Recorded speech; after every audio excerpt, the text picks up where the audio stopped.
Monsieur Amadi, vous êtes gouverneur de l'île de la Grande Comore. C'est quoi un gouverneur? Aux Comores, nous avons un régime presque fédéral. Nous avons deux entités juridiques. La première, c'est l'État, l'Union, dirigé par un président de l'Union avec son gouvernement qu'on appelle ministre. Et ce gouvernement de l'Union accompagne, supervise et contrôle et appuie l'autre étape qui est ce qu'on appelle le fédéralisme, c'est-à-dire les îles autonomes avec lesquelles chaque île doit avoir son gouverneur au suffrage universel. Donc les Comores représentent un État fédéral. L'État fédéral représente l'État. Et l'île est représentée par un gouverneur élu au suffrage universel en même temps que le président de la République. C'est une démocratie poussée à l'extrême. À l'extrême. Mais donnant une autonomie réelle à chaque île de pouvoir s'administrer, s'autonomiser et proposer des solutions à l'Union pour qu'ensemble, on construise une économie, une politique, mais une aussi démarche unie fédéraliste, alors, qui pourrait nous demander alors de travailler ensemble mutuellement afin d'arriver ensemble à résoudre le problème. Monsieur le gouverneur, vous êtes à Paris en mission officielle. Vous représentez les Comores, vous représentez le président des Comores. Je ne représente pas ni l'État, ni le président de la République. Je représente une île qui s'appelle la Grande Comore, Gazija.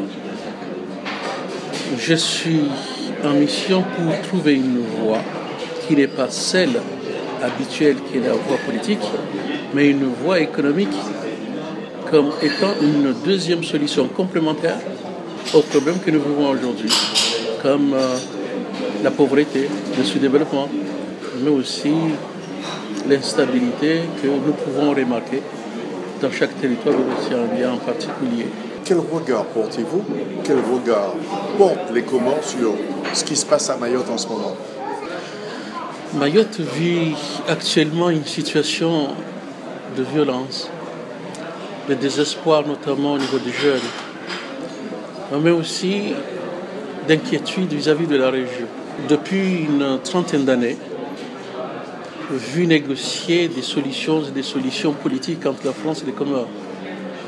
Même si ça ne me regarde pas en tant que représentant de l'État, mais je donne mon opinion en tant qu'individu, citoyen. Je me suis dit qu'il ne faudrait pas qu'on reprenne les mêmes erreurs d'hier.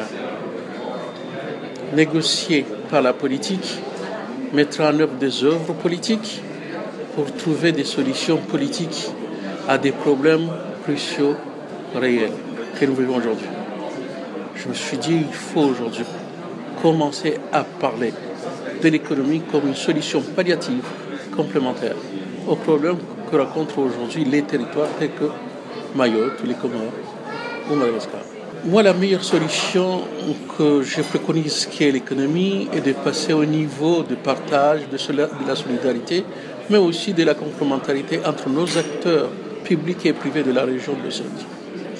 Donc, je suis venu à la réunion pour rencontrer les partenaires publics et privés qui veulent intervenir dans chaque territoire à travers des laboratoires d'études, des solutions et de pratiques, à travers de la spécialisation aussi des secteurs innovants, prioritaires, à partir également à des gisements, ressources humaines, naturelles et économiques, et que finalement, si on arrivait à rassembler les autorités publiques, privées de la région pour partager ensemble, réfléchir ensemble, agir ensemble dans l'intérêt du bien-être de chaque territoire, se trouver tous unis pour développer notre territoire et notre région, je pense que ce sera la meilleure solution d'aujourd'hui et de demain. En conclusion, je suis convaincu que la solution politique n'est pas la seule, l'unique et la réelle solution, mais la vraie solution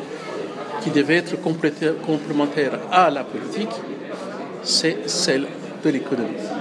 Et c'est pourquoi je suis convaincu que l'existence de cités, de dirigeants qui se trouvent actuellement à La Réunion, qui regroupe les partenaires publics et privés sous forme de gisements humains très compétentes, naturelles,